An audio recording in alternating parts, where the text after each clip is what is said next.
Salut tout le monde, bienvenue pour une nouvelle vidéo. Donc aujourd'hui, on fait quelque chose de nouveau, de spécial.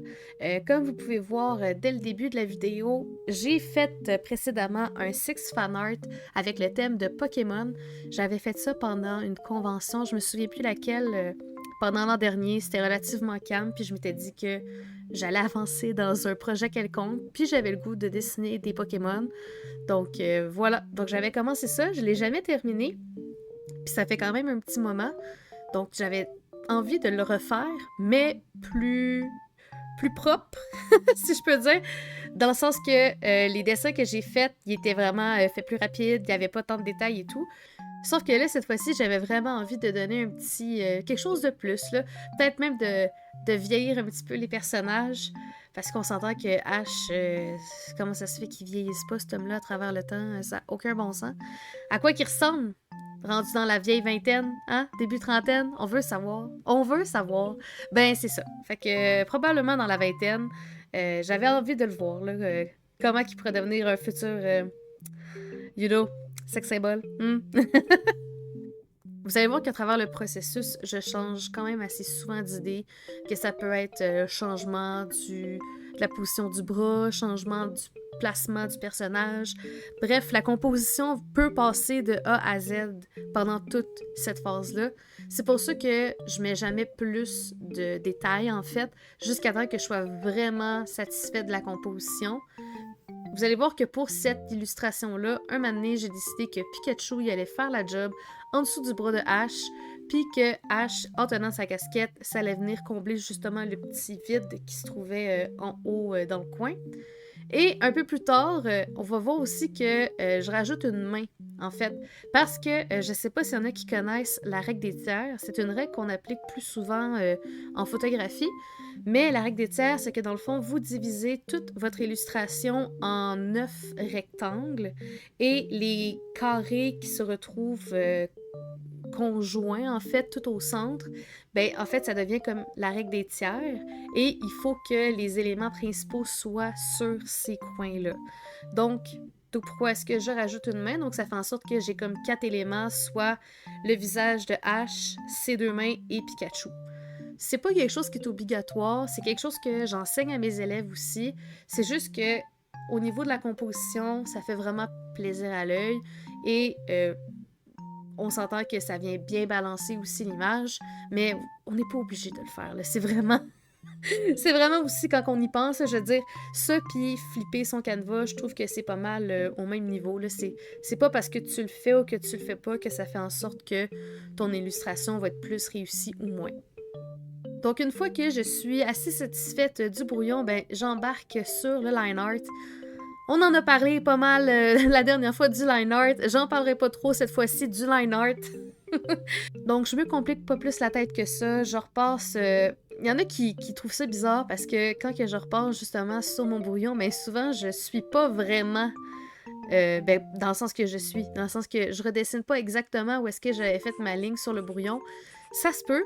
Mon brouillon, en ce qui me concerne, c'est vraiment plus une référence qu'une espèce de copiage par-dessus.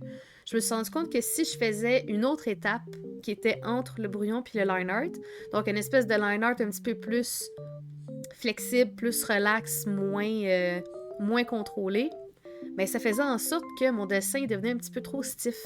Fait qu'à la place, ce que j'ai décidé, c'est d'arrêter à cette étape-là du brouillon qui me guide en fait assez bien, puis qui me permet aussi d'improviser ou de m'adapter selon comment je me sens sur le moment quand que je fais justement le propre. Puis en même temps, ben ça me permet aussi de garder, veux pas, le balancement de l'image parce que quand que j'ai décidé que le brouillon était satisfaisant, c'est parce que justement, elle balançait. Donc, faut pas trop que je la modifie non plus parce que sinon, ce qui va arriver, c'est que quand que je vais venir pour enlever le brouillon en dessous, ben, il va juste me rester mon line art, puis il y a de fortes chances que le line art, s'il n'a pas été cohérent avec le brouillon, ben ça fait en sorte que là, ça risque de plus fonctionner. Puis c'est là que normalement, il y a des petits bugs qui ressortent. Donc, il faut que je fasse confiance à mon brouillon, puis il faut en même temps aussi que je fasse confiance à mes traits quand que je les fais pour le line art, encore une fois. Vous allez voir que j'ai commencé à faire aussi des nouveaux ombrages.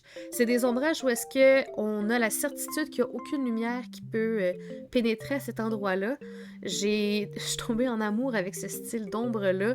C'est un ombre qui fait vraiment plus bande dessinée, comique, surtout comme un peu dans le style de Marvel / DC. Genre super-héros en fait, là. Je trouve que ça vient vraiment donner une espèce de petit côté... Tu sais, vous savez à quel point que moi j'aime les lignes. J'ai essayé maintes et maintes fois de faire des dessins avec des lignes plus douces, ou bien de même venir colorier mes lignes pour venir adoucir en fait le contour. Puis non, ça marche pas. Moi, j'adore les lignes noires, j'aime le contour, mais c'est ça. Faut quand même pas que ma ligne soit trop épaisse. Mais par exemple, quand que ça vient donner un petit peu plus de texture, un petit peu plus d'informations par rapport, comme surtout aux vêtements, surtout aux plis, ben, je trouve que c'est vraiment pertinent d'avoir ce genre de petite ombre-là. Puis c'est quelque chose que je continue aussi à travailler, veux pas, parce que Dieu sait qu'on n'est jamais satisfait hein, de nos connaissances.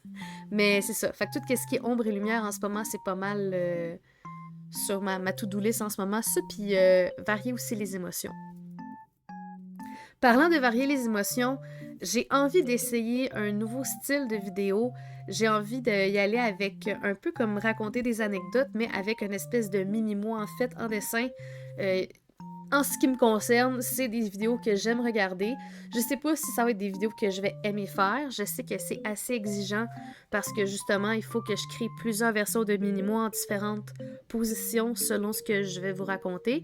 Puis en même temps, mais je trouve que, veux pas, tu sais, la petite comique, on s'entend que la thématique comique, ben, il faut qu'elle reste présente. Elle a été très présente au début.